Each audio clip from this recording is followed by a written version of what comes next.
Eu quero agradecer o convite, essa é uma apresentação relativamente simples de fazer. É o programa de doação de órgãos com coração parado no Brasil. A realidade é que a única forma de coração parado que nós utilizamos no Brasil é quando tem alguém que já foi autorizado pela família após o diagnóstico de morte encefálica, e no intervalo entre o diagnóstico de morte encefálica até a organização da retirada dos órgãos, ele tem uma parada cardíaca, e nessa situação é que ocorre a retirada dos órgãos após parada cardíaca no Brasil. Nenhuma das outras formas, quer seja o indivíduo que chega com morte, sem sucesso na ressuscitação, que chega ao hospital sem ter obtido sucesso na ressuscitação, ou alguém que não tem prognóstico e que está internado no hospital, nenhuma dessas situações são regularizadas no Brasil, e eu até acho que isso, nós não estamos preparados, do ponto de vista cultural, ainda para atender essa necessidade. Isso não é uma questão de ciência, é uma questão de cultura. A Alemanha também não está preparada e não aprovou essa legislação. No Japão também não está preparado, essa legislação também não foi aprovada. E quais são os riscos que isso pode acontecer? Nós vivemos recentemente um questionamento de um diagnóstico de morte encefálica que tomou algum tempo e que faz alguns anos que está sendo questionado na Justiça no estado de Minas Gerais. E isso vem de alguma forma, embora tenha sido feito de maneira muito correta, não tem nenhuma fragilidade técnica, mas isso vem de alguma forma maculando um pouco o progresso do transplante num determinado estado, ou até no Brasil teve alguma retração assim no número de doação, nas restrições à doação em função disso.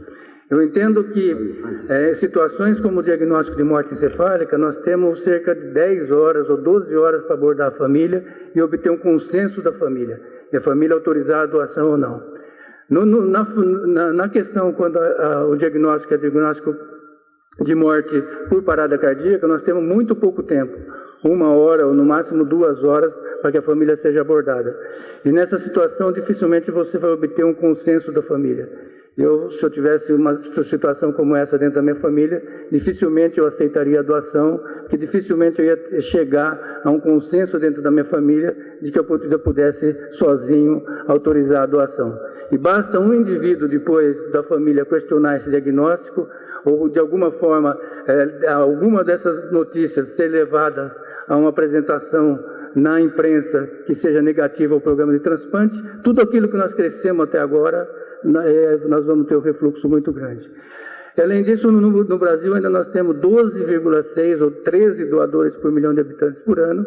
Nós temos a capacidade de, utilizando a forma regular de diagnóstico de morte encefálica, aprimorar o sistema e dobrar o número de transplantes. Se nós utilizarmos essa forma de doador pós-parada cardíaca, o máximo que nós vamos conseguir é aumentar, se for um sucesso absoluto, entre 3% a 5% o número de doadores após parada cardíaca comparado com aquilo que acontece nos transplantes com doador após diagnóstico de morte encefálica. Então eu tenho assim, bastante convicção, trabalhando no transplante há mais de 30 anos, trabalhando na Associação Brasileira de Transplante de Órgãos, que nós não estamos preparados ainda para esse tipo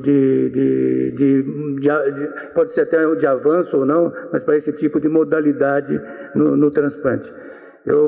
Como presidente da BTO, eu peço, por favor, não vamos nos envolver nessa situação, que isso pode comprometer muito o programa de transplante no Brasil, a credibilidade da sociedade no programa de transplante brasileiro, que vem crescendo substancialmente nos últimos 5 anos. Como nós vimos, dobrou o número de transplantes com doador falecido nos últimos 5 anos no Brasil, e nós não podemos arriscar, por um número muito pequeno, arriscar a credibilidade desse programa. E aqui eu só uso um outro slide, a minha apresentação só tem 2 slides, eu vou ajudar a acomodar o horário. E aqui eu falo sobre prudência.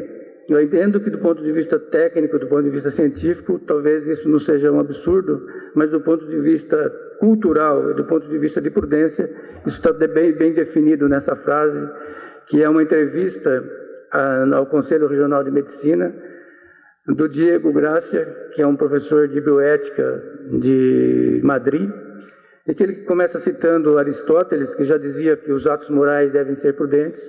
Depois, no comentário dele, ele diz que Ninguém obriga o médico a fazer as coisas corretas, mas o médico é obrigado a fazer as coisas de maneira prudente.